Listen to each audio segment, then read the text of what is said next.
Dear colleagues, Ministry of Defense spokesperson Mr. Vilyen Pidgornyy will speak on Russia's military aggression in eastern Ukraine. Mr. Pidgornyy, the floor is yours.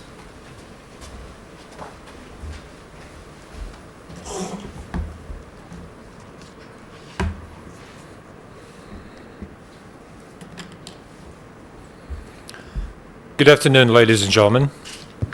Let me give you a weekly update on Russian aggression against Ukraine on January 23rd through January 29th. Yesterday, January 29th, Ukrainian armed forces got engaged in a battle with Russian proxy forces in Avdiivka industrial area, which is in the Donetsk sector. Unexpectedly, at 5 o'clock in the morning, the enemy attempted to take Ukrainian positions by assault. For Ukrainian defenders of Avdiivka, the dawn was marked with heavy enemy artillery shellings. After 7 o'clock in the morning, the enemy pushed forward with two assault groups, each containing 25 to 30 militants. Nevertheless, the plan of Russian proxies failed. Ukrainian armed forces repelled the enemy attack, and militants retreated with losses.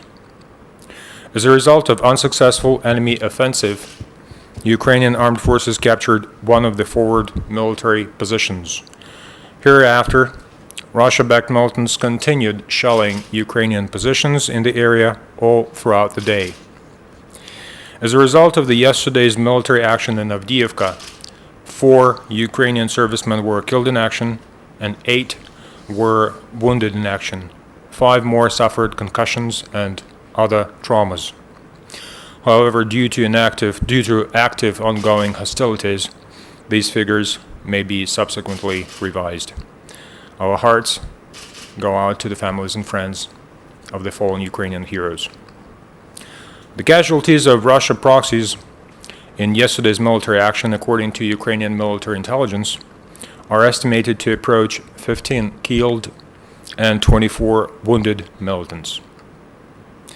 Among enemy fatalities, Ukrainian intelligence officers confirmed the death of one of the militant battalion's commanders, Ivan Balakai, nom de guerre Greek.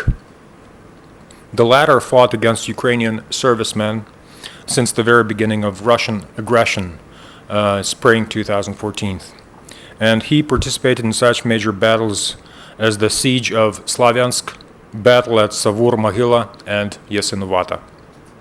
Additionally, Ukrainian servicemen managed to capture one more militant who was transferred to the State Security Officers, SBU.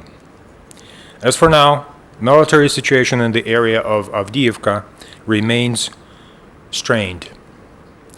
Russian occupation forces continue shelling positions of Ukrainian armed forces with mortars, tanks, and cannons.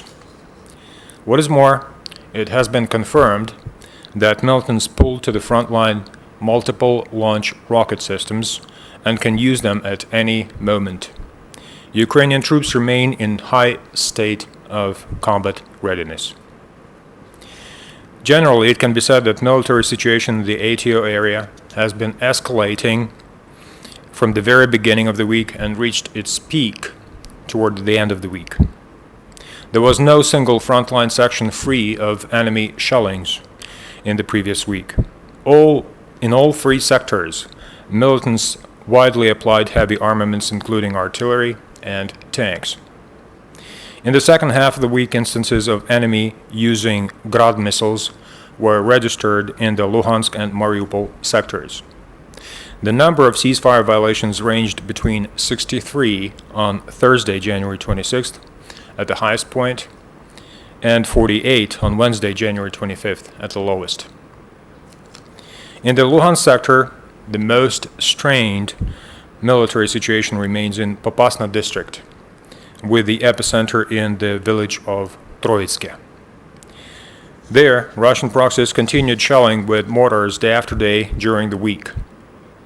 Occasionally, artillery systems were used by the enemy. On January 26th, militants fired at Ukrainian positions in this area with 20 Grad rockets.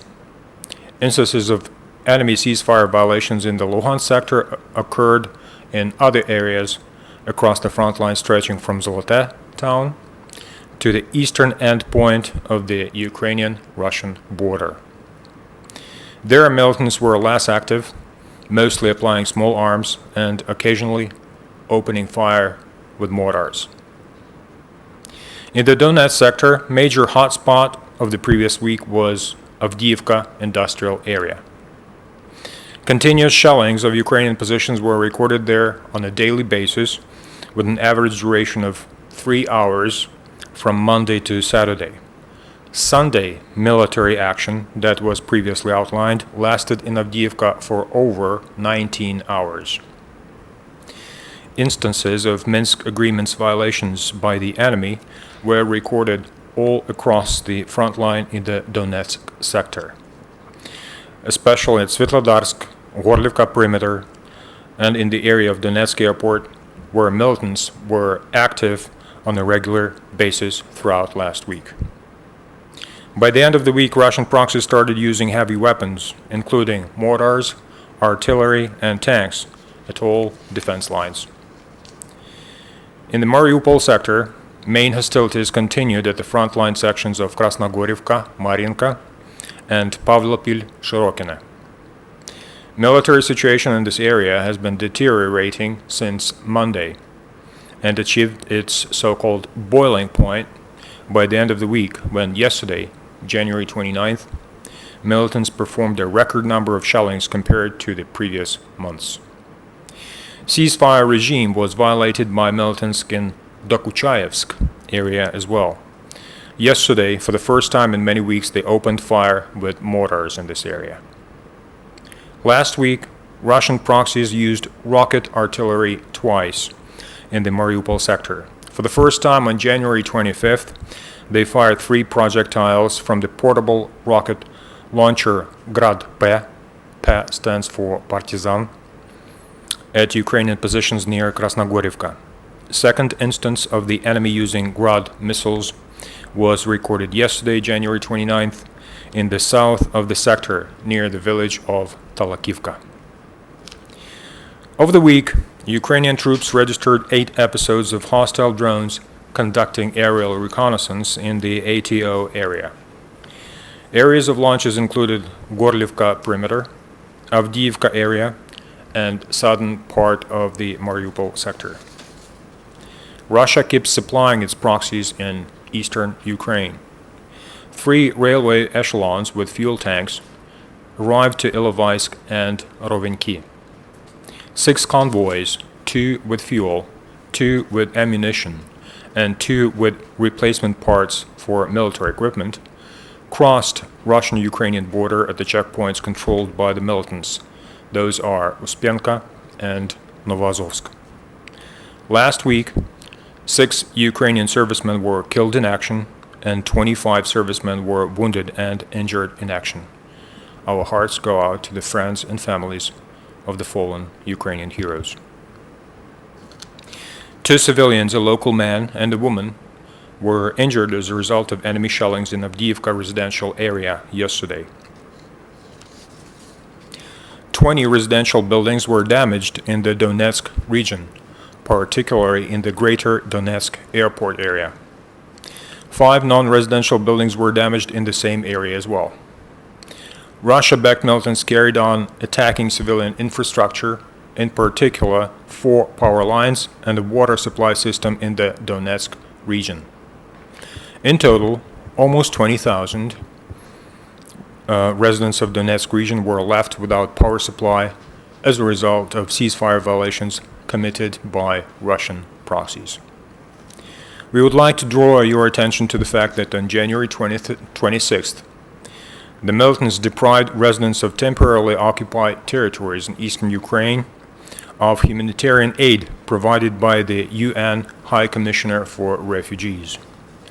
On Thursday morning, Ukrainian border guards processed 25 trucks loaded with 540 tons of construction materials and medicine at the Novotroitske checkpoint. However, a few hours later, militants refused entry to humanitarian aid without explaining the reasons and commanding the trucks to turn around and go back. On a final note, On January 24th, the Joint Commission on Multinational Inspectors of Russian Territory near Ukrainian border disclosed their findings. Specialists from Ukraine, Canada, and Denmark detected the deployment of the 150th Rifle Division of the Russian Armed Forces in the Rostov region in close proximity to Ukrainian-Russian border. According to preliminary estimates, the division, once fully deployed, will consist of 10,000 regular servicemen. It is important to note that Russia established limits for inspectors. In particular, during the prior discussion, Russia consented to a helicopter flight over its territory, along with border within 25 kilometers in width from the borderline. Subsequently, all flights were cancelled. Therefore, the inspectors monitored the area only by road transport, which largely complicated the monitoring process and could result in the inaccurate final data. That'll be all. Thank you very much. Thank you, Mr. Pidgornyy. Looking forward to seeing you here next Monday.